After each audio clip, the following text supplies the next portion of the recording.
Karena pekerjaan itu esensinya hanya alat. No more, no less. Alat yang dipinjamkan kepadamu. Ya, tidak seharusnya pekerjaanmu mendefinisikan dirimu. Maksudnya gimana sih?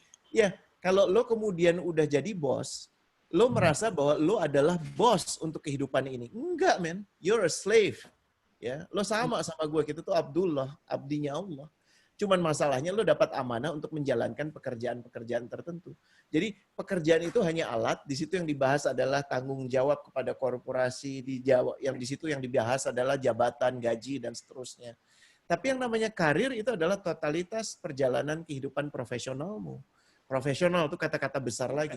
Profesional itu artinya dari kata Latin profesio. Profesio artinya janji kepada publik. Kenapa? Di zaman dulu, zaman Yunani, zaman Romawi, zaman dulu, orang kalau mau jadi petani, dia harus ikut dulu sama petani, ya, kemudian belajar selama beberapa tahun. Setelah dinyatakan oke sama petani yang memberikan pendidikan itu, kemudian dia akan diminta ngapain? Dia akan diminta untuk datang di hari market, hari pasar, dan dia bicara di depan publik. Ada keluarganya di situ, dia mengatakan begini, saya berjanji akan menjadi petani sebaik yang saya mampu. Itu janji publik. Jadi mohon maaf, kalau orang mengatakan profesi itu adalah jenis pekerjaan, salah. Profesi itu adalah janjimu kepada publik.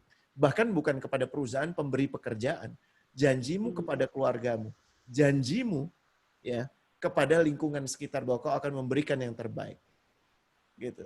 Jadi dalam konteks itu lebih relevan. Kenapa? Karena sekarang yang namanya konstelasi dunia kerja berbeda dan akan bergeser. Kawan-kawan perhatikan bahwa yang namanya sekolah, universitas tidak akan lagi dibatasi oleh gedung. Ya, bahwa kalau masih ada universitas dan sekolah yang memikirkan seperti itu salah berat.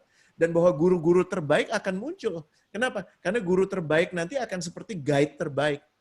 Munculnya akan jadi seperti tempat Airbnb terbaik. Ya, karena suatu saat saya duga dalam waktu tidak terlalu lama, 5-10 tahun, ijazah itu tidak akan lagi sebagai bukti kelulusan, tapi bukti tamat. Beda ya. Karena kalau lulus itu artinya jenjang tertentu. Ini nggak ada jenjang, jenjangnya seumur hidupmu. Tidak lagi kita ditentukan oleh S1, S2, S5, atau S5 nggak? S3 sia-sia ya. Jadi karena kita merasa butuh validasi, makanya kemudian kita meminta itu. Nggak ada. Yang menentukan kita adalah bagaimana karya kita. Dan ruang untuk berkarya semakin kecil. Tadi Mimi bilang dia freelance. Alhamdulillah, artinya Mimi sebenarnya salah satu orang yang paling siap memasuki dunia yang serba baru ini. Karena tataran kerja itu bergeser. Perusahaan nggak butuh lebih banyak orang sebagaimana dulu. Yang namanya Bluebird itu punya karyawan kurang lebih 8.000 orang untuk ngurusin 40.000 supir. Yang namanya Gojek itu punya karyawan berapa? 3.000, 4.000 orang untuk ngurusin berapa? 1,5 juta orang, men. Dengan teknologi kita butuh lebih sedikit orang. Orang masih dibutuhkan nggak? Dibutuhkan. Tapi kekhususannya dibutuhkan. Jadi kawan-kawan nanti pada saat masuk ke dalam dunia pekerjaan, tidak lagi berpikir long life employment, tidak lagi berpikir jadikan aku karyawan permanen. Itu akan menjadi istilah yang aneh. Kenapa? Karena suatu saat nanti akan ditentukan dari portofoliomu. Dia udah menuntaskan apa sih di Garuda?